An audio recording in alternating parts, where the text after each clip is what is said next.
ini anak ya gitu. Anak saya ini kenapa sih kok nggak bisa dijeda sedikit aja cuman buat minum susu gitu. Habis itu kan dia bisa lanjut lagi gitu ya. Kayak misalnya kalau kita nyetir sambil dengerin musik, kalau kita sambil nyanyi, itu kan kita bisa membagi atensi kita ya, mau belok kanan sambil nyanyi lirik bagian ini, itu kan nggak perlu ya. kita Nggak perlu kita tunggu, aku mau nyanyi dulu gitu ya. kayak gitu ya.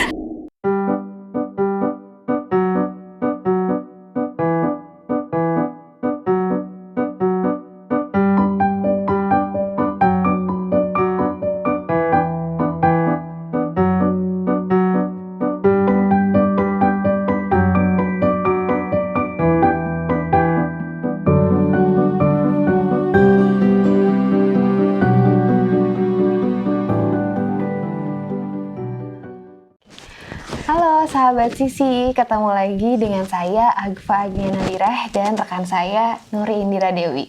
Kali ini di segmen Tanya Psikolog Sisi, kita akan menjawab salah satu pertanyaan dari Ibu Kinda tentang atensi pada anak usia 5 tahun. Yuk kita lihat videonya. Assalamualaikum, halo Children Cafe, nama saya Kinda. Saya punya anak usianya kurang lebih 5 tahun, TKB dia sekarang. Saya mau bertanya nih, anak saya itu entah gimana, pokoknya kalau lagi dia melakukan sesuatu itu dia akan selalu fokus sampai itu selesai. Kadangkala kalau misalkan dia lagi main Lego nih, atau misal lagi main mobil-mobilan yang menurut dia memang menyenangkan, nah kadangkala kalau saya panggil, bapaknya panggil gitu, kadang-kadang kayak nggak kedengeran gitu, sampai si nyusul Legonya selesai atau dia memarkirkan mobil-mobilannya selesai, dia baru nyaut atau dia baru nyamperin sumber suara itu. Pernah satu waktu saya mencoba pecah konsentrasinya dia nih. Dia lagi main Lego kebetulan, terus saya sodorin segelas susu. Saya bilang, "Kang, minum, ini susunya." Tapi tetap nggak dia gubris gitu, sampai si Lego itu selesai dia susun, kemudian dia baru sentuh gelas susu yang saya berikan. Nah, pertanyaan saya adalah gimana baiknya saya menyikapi fokusnya anak saya itu, apakah nanti ke depannya atau mengganggu atau tidak. Terima kasih Children Cafe. Assalamualaikum. Oke, sahabat Sisi, itu dia tadi videonya. Nah, kalau kita rekap tadi berarti usia anaknya 5 tahun nih. Kemudian dia kalau mengerjakan suatu pekerjaan, dia harus sampai beres dulu dan dia nggak bisa diganggu, katanya nih Kak Nuri. Dia nggak bisa kalau misalnya dipanggil di tengah-tengah atau diminta melakukan sesuatu di tengah-tengah. Menurut Kak Nuri gimana? Menurut aku sih, kalau kita lihat dari usianya ya Kak Akfa, kan usia anak 5 tahun nih. Biasanya kita bicara langsung ke rentang atensi ya, rentang atensinya anak atau rentang perhatiannya anak. Biasanya kalau anak 5 tahun tuh ya, harusnya sudah bisa memfokuskan perhatian antara 10 sampai 15 menit. Jadi kalau misalnya anaknya Bu Kinda itu lagi ngerjain sesuatu dan dia fokus banget sama apa yang dia kerjain, walaupun itu masih sesuai minatnya ya, tapi itu sebetulnya sudah hal yang baik kalau menurut saya. Soalnya banyak nggak sih ibu-ibu yang justru Mengeluh ya? mengeluh kalau misalnya anaknya nggak bisa fokus umur segitu, bahkan udah SD juga kayaknya nggak bisa fokus, anak saya ke distract banget. Jadi mungkin catatan pertama saya adalah sebetulnya itu adalah hal yang bisa dibilang baik gitu untuk anaknya Bu Kinda yang usianya masih 5 tahun. Tapi sekarang apa sih sebenarnya yang perlu kita perhatikan gitu ya dari hal ini? Apakah kalau misalnya kita diemin terus bakalan baik, atau kedepannya bisa aja jadi sesuatu yang mengganggu gitu misalnya ya, atau ada pengaruh buruknya nggak sih nanti buat kedepannya? Kan dari pertanyaan mungkin seperti itu betul, ya betul. Akfa ya. Oke, sekarang mungkin saya mau cek dulu dari apa yang tadi disampaikan sama Bu Kinda. Tadi Bu Kinda kan bilang waktu itu pernah misalnya pas lagi asik main Lego, terus anaknya disuruh untuk minum susu. Iya. Suruh untuk minum susu, susunya udah ditaruh di situ, tapi sama dianya didiemin aja sampai dia selesai dulu main Legonya, baru habis itu susunya diminum. Nah, itu kan mungkin bagi saya coba memahami nih ya, mencoba menghayati gitu ya, apa sih yang dirasain sama Bu Kinda gitu. Ini anak ya gitu, anak saya ini kenapa sih kok nggak bisa dijeda sedikit aja cuman buat minum susu gitu, habis itu kan dia bisa lanjut lagi gitu ya Kak Fa ya. Nah itu dari sisi ibunya mungkin seperti itu, sama mungkin Bu Kindanya juga khawatir gitu. Nah nanti dia gimana nih kalau ada yang penting banget gitu, sebenarnya sesuatu yang penting atau bahaya banget tapi dianya nggak bisa dijeda, mungkin kekhawatirannya Bu Kinda seperti itu.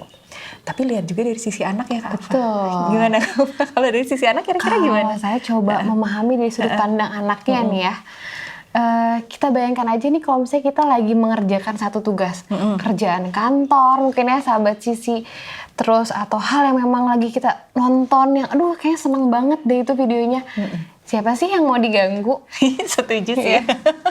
Coba dong tolong ini dulu, tolong itu dulu. Atau misalnya kita potong tengah-tengah, kan pasti kita nggak enak makan dipotong di tengah-tengah aja nggak enak ya. Gitu Iya ya, gitu. betul. Kalau dari sudut pandang anaknya sih pasti dia ngerasa aku mau beresin ini dulu gitu ya. Apalagi itu adalah target Lego membuat misalnya gitu ya bentuk yang memang benar-benar aku suka gitu. Pasti pengennya itu selesai dulu ya, apalagi kalau sesuai dengan minatnya gitu, atau menggambar. Kalau aku sih maunya selesai dulu ya, baru diganggu sama yang lain. Mungkin gitu kalau dari sudut pandang anaknya ya kayak. Nah seperti itu. Jadi mungkin perlu saling memahami kali ya gitu ya. Perlu menghayati juga sebenarnya dari sudut pandang ibu seperti apa dan sudut pandang anak seperti apa. Cuman kalau dari yang tadi dicontohkan Kak Fa, mungkin saya bisa sedikit menyimpulkan gitu ya, bahwa sebetulnya tidak ada masalah atau gangguan dengan pendengaran anak misalnya seperti itu. Karena oke lah dia dipanggil dia nggak langsung nyaut. Tapi begitu dia udah selesai dengan kegiatannya atau apa yang sedang dia kerjakan, habis itu dia baru nyaut atau baru nyamper ibunya atau bapaknya yang tadi manggil. Begitu juga yang tadi contoh yang susu tadi, begitu udah dia selesai legonya, dia langsung abis itu minum susunya. Berarti sebenarnya nggak ada masalah pendengaran, nggak ada masalah dengan komunikasi gitu ya, kemampuan dia untuk memahami instruksi atau apa istilahnya menyerap apa yang dibahasakan oleh orang lain atau dikomunikasikan oleh orang lain juga nggak ada masalah. Jadi kalau dari saya nih, menurut saya sih isunya adalah anak nih memilih Kak Akfa, memilih atensinya itu mau dia arahkan ke yang sedang dia kerjakan, misalnya Lego, atau dia mau mengarahkan atensinya ke panggilan dari ibunya gitu, misalnya seperti itu. Nah kalau di psikologi itu ada istilahnya ya Kak Fa ya? Betul, karena kan jenis-jenis atensi banyak ya Kak ya. Itu istilahnya berarti ke selective attention gitu. Selective attention. Ya, jadi kan dia bisa memilih nih mana stimulus gitu kalau bahasa psikologinya ya. Iya. Mana rangsangan gitu iya, yang akan aku pilih, yang akan aku respon untuk aku fokus mengerjakan hal itu gitu. Dan mungkin pada anak ini aku mau memilih ini dulu nih gitu ya, Lego dulu gitu. Selain hal itu kayak ada beberapa jenis lagi nih atensi ya Kak. Betul. Ada atensi yang kita harus memusatkan atensi sampai akhir untuk kita bisa menyelesaikan tugas, misalnya gitu ya. Itu disebutnya sustained attention. Betul. Ya. Atau ada juga yang kita membagi ya di satu waktu yang sama. Kita membagi atensi kita gitu pada dua kegiatan yang berbeda atau mungkin beberapa kegiatan ya kalau misalnya sudah terlatih. Kayak misalnya kalau kita nyetir sambil dengerin musik, kalau kita sambil nyanyi, itu kan kita bisa membagi atensi kita ya, mau belok kanan sambil nyanyi lirik bagian ini, itu kan nggak perlu kita tunggu, aku mau nyanyi dulu gitu ya. Gitu ya. Iya betul, itu kan berarti bisa membagi. Atau ada juga nanti yang sudah ahlinya gitu, kalau kita sudah terlatih misalnya bisa namanya kita switching ya. Tadinya kita lagi ngobrol, lalu aku berpindah mengerjakan hal yang lain yang lebih urgent, kemudian aku balik lagi ngobrol dengan melanjutkan topik yang tadi gitu. Kita nggak lupa nyambung nih. Gitu ya, kita nggak lupa tadi udah sampai mana obrolannya. Nah, itu yang alternating ya? Betul, alternating. Nah, attention. terus kalau pada anaknya Ibu Kinda ini gimana Kak? Nah, kalau dari jenis-jenis atensi yang tadi kita udah sebutin, sepertinya sih masuknya ke selective attention ya, Kak Alfa ya.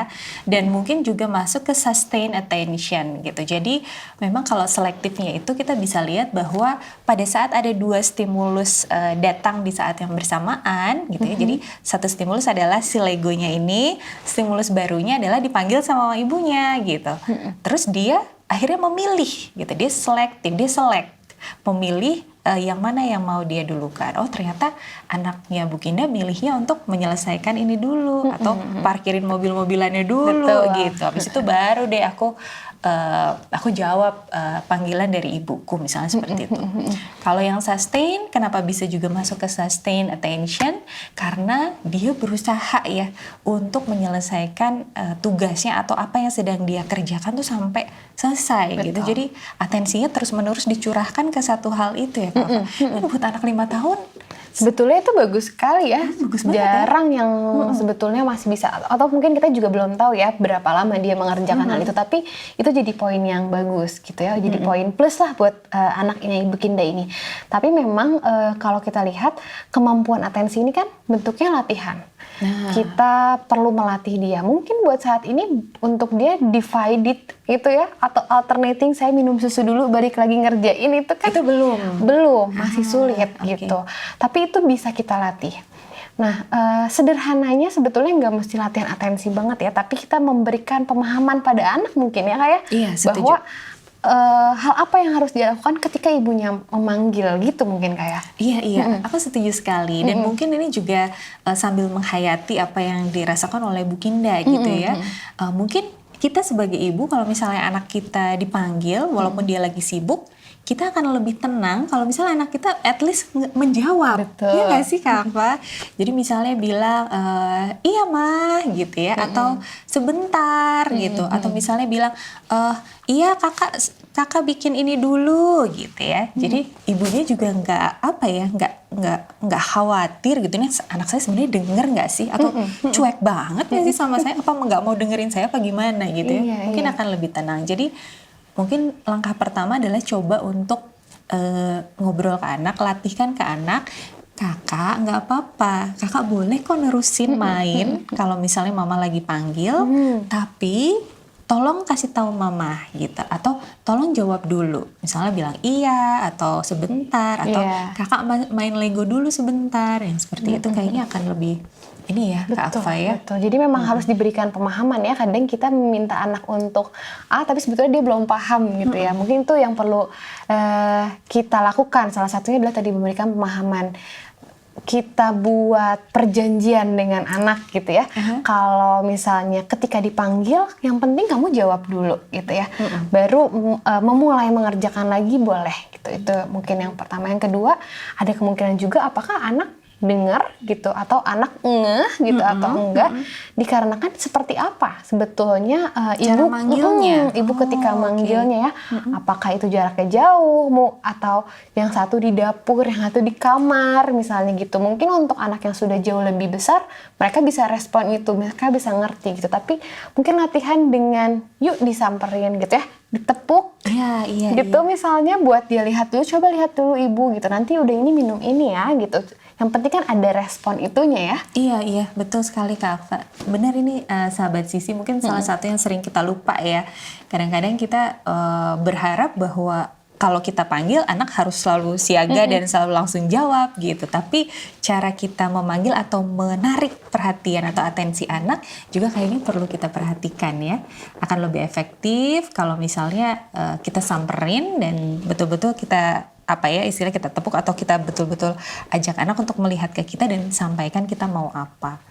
Kalau anak yang lebih besar tadi seperti Kak Alfa bilang, mungkin udah bisa ngerti ya. Tapi kalau yang masih kecil kayaknya masih butuh sekali ya untuk konkret seperti itu ya Kak Alfa, berkaitan sama kognitifnya mereka juga ya.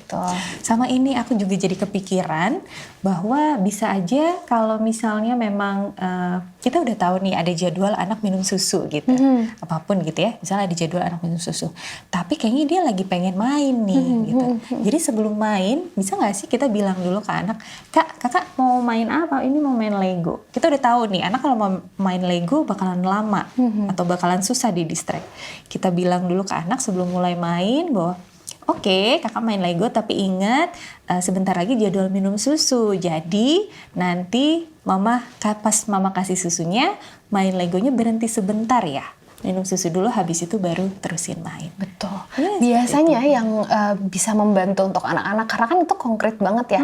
Misalnya kita kasih waktu 15 menit atau kita datang, itu kan misalnya 15 menit tuh segimana ya gitu ya gitu ya. Bisa tadi kita samperin langsung, atau yang lebih konkretnya lagi misalnya alarm.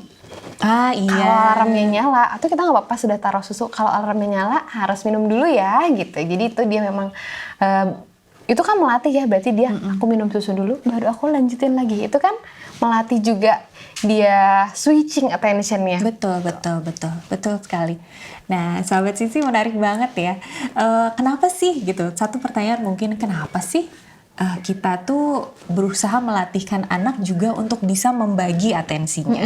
Kenapa sih dia nggak boleh fokus ke satu hal dulu gitu? Nanti setelah dia selesai baru dia ngerjain yang lain, kan itu hal yang baik. Betul. Gitu. Kenapa tuh Kak? Ya sebenarnya bukan yang nggak boleh ya, tapi sebaiknya anak juga punya keterampilan untuk melakukan jenis-jenis atensi yang lain itu tadi ya. Misalnya kayak divided attention gitu, atensinya bisa terbagi. Kenapa? Ya karena nanti ke depannya tentu saja anak membutuhkan kemampuan itu. Kayak misalnya dia lagi belajar ya di sekolah, atau misalnya saat nanti sedang bekerja, dia juga perlu untuk multitasking kan sesekali gitu. Jadi nggak semua hal bisa dikerjakan satu waktu gitu. Satu-satu gitu. Tapi ada juga yang harus sekaligus misalnya seperti itu. Jadi anak dilatih. Kemudian misalnya yang lain ya, yang alternate, yang switching. Nah itu juga perlu dilatihkan. Kenapa? Supaya anak juga bisa melihat, atau supaya anak bisa belajar untuk lebih untuk bisa menilai ya Kak Akfa ya. Oh, stimulus ini ternyata penting juga nih, ternyata urgent nih gitu. Misalnya saya lagi ngerjain tugas tapi ada telepon dari orang penting gitu. Oh ternyata ini penting, ya udah saya angkat dulu, abis itu baru saya balik ngerjain tugas. Yang semacam itu, jadi perlu dilatihkan juga ke anak ya. Wah menarik banget ya, kalau misalnya kita baca dari banyak sumber pasti tuh banyak banget ya sebetulnya hal-hal yang bisa kita lakukan untuk melatih atensi pada anak gitu. Ada lagi mungkin tambahan nih dari Kak Nuri? Kayaknya tambahannya dari sahabat Sisi yang sedang mendengarkan atau lagi menonton deh. Betul, kalau ada yang punya kondisi yang sama mungkin tips-tips dari orang tua bisa langsung kasih komentar di bawah kolom komentar ini ya gitu. Atau kalau misalnya ada pertanyaan yang belum, kayak masih penasaran, atau aku punya kondisi serupa dan pengen nanya, boleh juga tulis di kolom komentar gitu. Jangan lupa juga untuk subscribe dan nyalakan tombol lonceng notifikasinya ya gitu, dan like juga postingan video kami. Jangan lupa juga untuk lihat artikel-artikel kami di childrencafe.com dan juga follow IG kami Children Cafe ID. Segitu aja mungkin pembahasan dari kami. Sekian, terima kasih. Assalamualaikum.